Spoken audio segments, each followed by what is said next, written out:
guys, it's Jen from Phoenix and Lotus, and I am finally getting a chance to catch up on Ethony's 31 Days of Tarot video challenge. And in order to catch up, I'm going to be combining a couple of the prompts. Instead of multiple videos, you get one. So I thought that days 2 and 3, your top 5 tarot decks of 2016 and top 5 oracle decks of 2016 went very nicely together, so that's what I'll be doing here. So we'll start with the tarot decks because that's what she had first, and because why not? You have to start somewhere. So my top 5 tarot decks of 2016, and I would say this isn't necessarily in order, but here they are. The Golden Thread Tarot. I absolutely loved working with this deck. The images are very simple, but very clear and very potent. It definitely is a Rider-Waite style deck. You know, here's your 3 of Cups. Just beautiful, simple, clear. The cards are plastic, which I totally wasn't sure how I would feel about that when I ordered and got the deck, and then they came in and it was like, what? This deck can handle a beating. I can throw it in my bag and take it with me anywhere and not have to worry about it getting beat up because this stuff is tough, which is awesome. I don't have a whole lot of black and white decks, so shifting to that like 2 color system was also very interesting for me. And it's a very well thought out deck. There's a companion app. I like that as well. Even though I am very much a draw things in person, I like the convenience of the app because I occasionally do have to travel for work, and having that is very convenient. So, Golden Thread Tarot. Next up is the Lumina Tarot. And this is the first edition. It's in the second edition now. But this is one of the ones that I worked with a lot in 2016. And this one wants to do client readings. Like, this one raised her hand and was like, pick me, every time I was going to work a psychic fair or do client readings. This one wanted in on the action, so that was really cool. It's got a very different feel, like a beautiful sort of airy, wide open feel, very different than the Golden Thread Tarot. Another thing that I like about this deck is the people in the cards have this very strong sense of motion, that they make eye contact, they look into you, they really, I mean, you feel like you're sitting down and having a conversation with the people who are in these cards. So that was something that made this a really powerful deck for me. Next up, we have the Starchild Tarot Akashic Edition. This deck was a surprise for me. I ordered it thinking like, oh, I should have this from a collector's standpoint, but it's really pink. I don't like pink. And then I started handling the cards, and they're huge, like big. And they have the crazy like matte gold edges, which is beautiful. But also, there's something about these cards that just really, I mean, look at how those crystals come alive in that. Here's the 6 of Cups. So even though there's pink in it, it's not an overwhelmingly pink deck, if that makes sense. I like that she substituted the names in the cards, like instead of calling this the world, she calls it the universe, which makes it more expansive and inclusive. the Emperor. Love him. There are a lot of ancient Egyptian sort of themes, but there's also kind of an Art Deco flavor to this deck, which is appealing to me. This deck also encapsulates the energies of a lot of the women that I've worked with as mentors. So I deal with 2 or 3 women who are very much in that like light worker, angelic communication, Starchild realm. And working with this deck helps me feel like I am channeling some of the guidance and information and tools that they have, that they've helped me develop. So this deck helps me feel sort of intimately connected to some of my mentors, even when they're not present for me. So that would be the Starchild Tarot Akashic deck. And it came with an awesome booklet, and I took the booklet out, and now I can't, oh, here it is. I love the booklet for this deck as well. So that's another piece of it that I love. And my favorite deck for shadow work is the Antique Anatomy Tarot. And this is another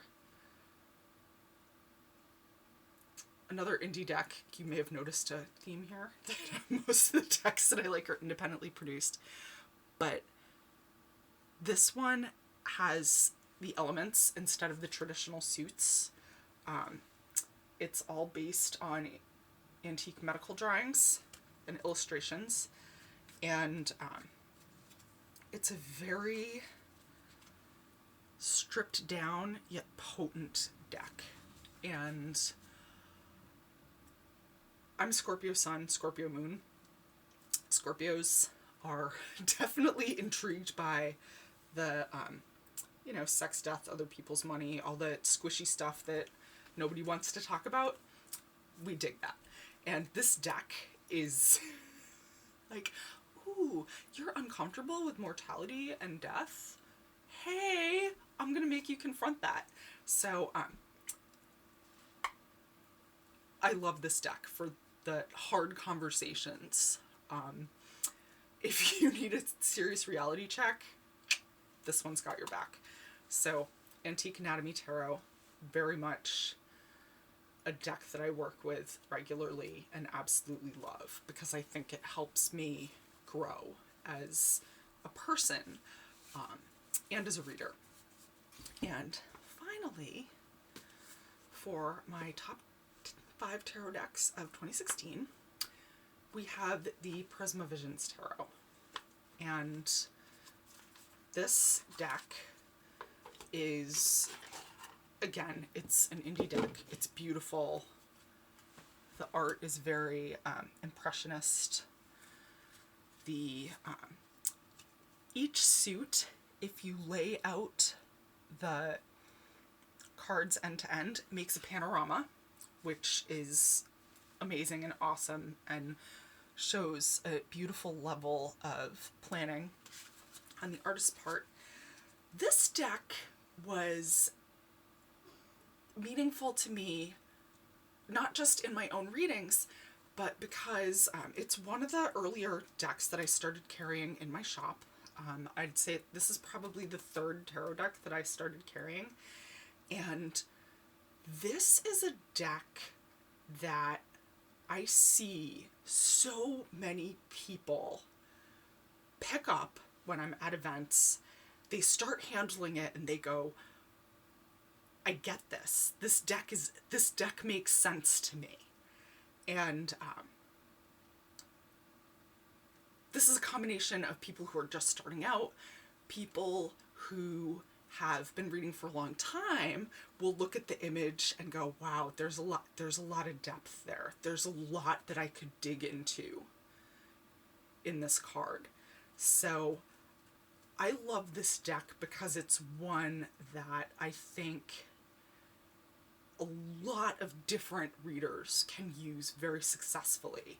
And it was great for me to see that people who wanted to start reading, we're able to look at the pictures and say, wow, I really get a sense of stillness from this. Or in this card, it looks like this is happening. Is that right? And for me to say, well, you know, there's not really right or wrong, but that, yes, that is very much aligned with the traditional interpretation of this card. So I liked seeing a deck that was so accessible for so many people, but that accommodated readers at such a variety of different skill levels and from different backgrounds and perspectives. So that is the Prisma Visions Tarot. And now we move on to my top 5 Oracle decks. And number 1, Spirit Cats. They're flippin' adorable. Everybody loves them. This is a deck that totally gives me the warm fuzzies, and I can tell when people get to this on my table at events because I hear, oh, and oh my god, they're so cute, and people love them, and oh my god, they are so cute. I mean, they have names like freaking Lion Mew and Snug Puff, Jasper, which I love because I also love the stone Jasper, Helix. Just, they're so awesome, and the messages are so great. It's just, it's a really warm fuzzy deck, and I love that. And if you are even remotely interested in cat energy or wicked cuteness, yeah, do it. So the next deck I will go with is the complete opposite of wicked cuteness, and that is the Oracle of Oddities, which is by the same artist as the Antique Anatomy Tarot by Claire Goodchild of Black and the Moon. And this is a combined deck of the first and second editions, which both came out in 2016. But just anger. She's got dark things in here. Self. Just, I love the imagery and how vision. I mean, it's very, there's so much going on in there, even though it's a simple card. It's very layered and very nuanced, and I love how this deck works both on its own and in conjunction with the Antique Anatomy Tarot. I love that it has both dark and light cards in there. I mean, deception. It's not all sweetness and light. You know, manifest. So you're looking at this manifest card, but it's also, you know, you've got the tree and the vine, but it's also sort of decaying and revealing different parts of the skull. It's a deck that really forces you to think on a deeper level, and that's very appealing to me. So, Oracle of Oddities is my second pick for top Oracle decks of 2016. Up third is the Moon deck, which I'm a packaging whore, and beautiful wood. It's burned. This box is gorgeous. It kind of smells nice inside the box. The paper stock on both the book and the deck is amazing. I love that this deck really focuses on sort of mantras and affirmations, which again I think are very powerful and very accessible for a lot of people. It's a beautiful deck. It's got a very nurturing feminine energy to it, and it's powerful. I love myself completely and unconditionally. It's got really strong, loving, nurturing messages, like I mentioned. Like, if this deck is the Empress, okay? Like, that's how I think of this deck. She's just super loving and nurturing and wants you to grow and wants to give you the tools to do that and to really help you take care of yourself. So that is the Moon deck. And next up is a deck that I didn't come across until late in the year. This is the Extraordinary Oracle, and it comes in this awesome little canvas bag, and it has this adorable little, like, walking towards you kind of crystal ball on the front. And this deck is so down to earth, and the cards are like, you know, roadmap, TV dinner, ballpoint pen, recycling, like, broom. It's just, this is a deck that's all about seeing the magic and the potential and the possibility in the mundane and those everyday objects that we all take for granted, but they're there. Why would you not find the magic in that and use that and unlock that? I mean, come on, list. Ooh, ah, okay, to-do list. Pick up all the cards that I just flung everywhere. But on that list it says get shit done. And this is a deck that's totally about that. Get shit done. Bam. Don't make it harder than it needs to be. You don't have to sit down with 27,000 candles and essential oils and, you know, hair of the divine, extinct, whatchamahoosit, collected by the third full moon in Jupiter. I don't know. I'm making it up. But this is a deck that's very much about do the magic with what you have where you are. That's very much who I am as a practitioner, so clearly that really resonates with me, and I love this deck. And finally, we have the Wild Unknown Animal Spirit deck. And this one was important to me, not just because of the deck, but because this year I started being a lot more aware of animal guides and those sorts of presences and energies in my life. Excuse me while I sip some tea. And by sip I meant guzzle. But the Wild Unknown Animal Spirit deck served as a really good entry point for me in starting to work with those animal guides and getting to know the energies of different animals. I like that she includes things like fire ant, tarantula, things that nobody would pick as their, like, I want to embody the energy of frog, or, okay, so that's not true because I freaking love frogs, but you know what I mean? She picks odd things like moth, or, what else is in here? You know, lizard, just earthworm, you know, mouse. Most of us aren't looking at mice going, wow, there's a ton of really great stuff I can learn from the mouse. But this deck kind of presents it in that way. So that was really helpful for me to get me to think about different animals in different ways, and insects and birds and things that I don't normally notice, to just be more aware and more present in the way I was observing them and what lessons I could learn from seeing them in my life.